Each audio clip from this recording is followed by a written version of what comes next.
నమస్తే YM6 news కి స్వాగతం. యువ న్యాయవాది స్వప్నను హత్య చేసిన దుండగులను కఠినంగా శిక్షించాలని అడ్వకేట్ గుంజీ సంతోష్ ప్రభుత్వాన్ని డిమాండ్ చేశారు. న్యాయవాది స్వప్న హత్యకు నిరసనగా రాష్ట్ర వ్యాప్తంగా కోర్టు విధులు బహిష్కరించి నిరసన తెలపాలని తెలంగాణ బార్ అసోసియేషన్ల సమాఖ్య పిలుపు మేరకు సికింద్రాబాద్ సిటీ సివిల్ కోర్టు న్యాయవాదులు విధులు బహిష్కరించారు. కోర్టు ఆవరణలో నిరసన తెలిపారు. అడ్వకేట్ గుంజీ సంతోష్ మరియు అడ్వకేట్లు మాట్లాడుతూ స్వప్న హత్యకు పాల్పడిన వారిని కఠినంగా శిక్షించాలని, న్యాయవాదులకు రక్షణ చట్టాన్ని తేవాలని డిమాండ్ చేశారు. స్వప్న ఆత్మకు శాంతి చేకూరాలని వారి కుటుంబానికి ప్రగాఢ సానుభూతి తెలిపారు. ఈ కార్యక్రమంలో బార్ అసోసియేషన్ న్యాయవాదులు పాల్గొన్నారు.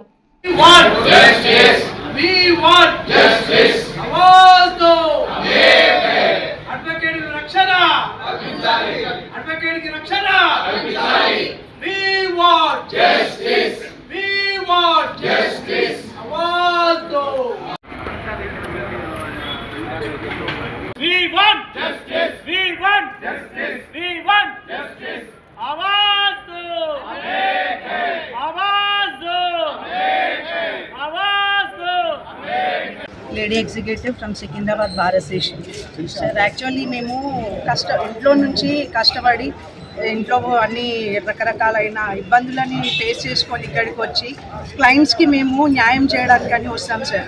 సో క్లయింట్స్కి న్యాయం చేయడానికి వచ్చిన అడ్వకేట్ అయినా మాకే ఎక్కడ న్యాయం జరగట్లేదు. సో మేము ఎక్కడ వెళ్ళినా కానీ భయభ్రాంతులు చెందుతున్నాం. ఎందుకంటే ఇట్లాంటి ఇన్సిడెంట్ జరిగినాక పేరెంట్స్ కూడా ఏమంటారు, అమ్మ వద్దమ్మా మీరు అడ్వకేట్స్ చేయకండి, మళ్ళీ ఎవరొచ్చి అక్యూజ్డ్ వచ్చి చంపుతాడో లేకపోతే ఇంకెవరైనా వచ్చి మిమ్మల్ని చంపేస్తారు అని చెప్పేసి పేరెంట్స్ కూడా కొంచెం ఈ ప్రొఫెషన్లకి ఆడపిల్లల్ని ఇప్పుడిప్పుడే వస్తున్నామండి మేము ఈ ప్రొఫెషన్లకి.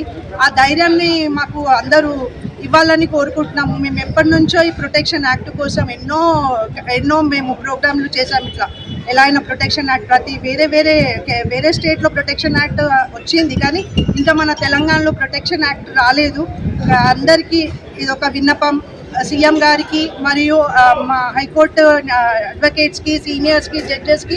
It's a kindly request to PM Narendra Modi గారు, ప్లీజ్ కైండ్లీ మా రైట్ ఏదైతే ఉంది ప్రొటెక్షన్ యాక్ట్ అనేది ఖచ్చితంగా మాకు ఇవ్వాలని అడ్వకేట్స్ అందరి తరఫు నుంచి నేను కోరుకుంటున్నాను.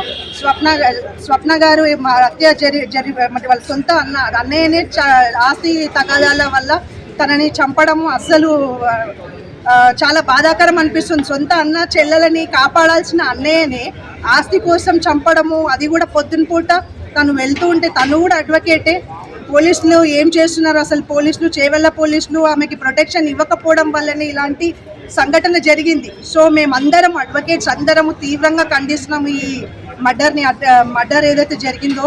So all advocates we are requesting to the PM and CM గారు to give us protection act, advocate protection act. Thank you. మొదటగా ఈరోజు యువ న్యాయవాది స్వప్న గారి హత్యను తీవ్రంగా ఖండిస్తున్నాం. యువ న్యాయవాది లోకమంతా కూడా ఈరోజు తెలంగాణ వ్యాప్తంగా మా సాటి యువ న్యాయవాదిని కోల్పోయినందుకు చాలా బాధాకరమైన రోజుగా ఇది భావిస్తున్నాం. అదేవిధంగా తన ఫ్యామిలీకి సానుభూతి ప్రకటిస్తూ ఈరోజు యువ న్యాయవాది హత్య గావించడం తెలంగాణలో ఇది మొదటిది కాదు.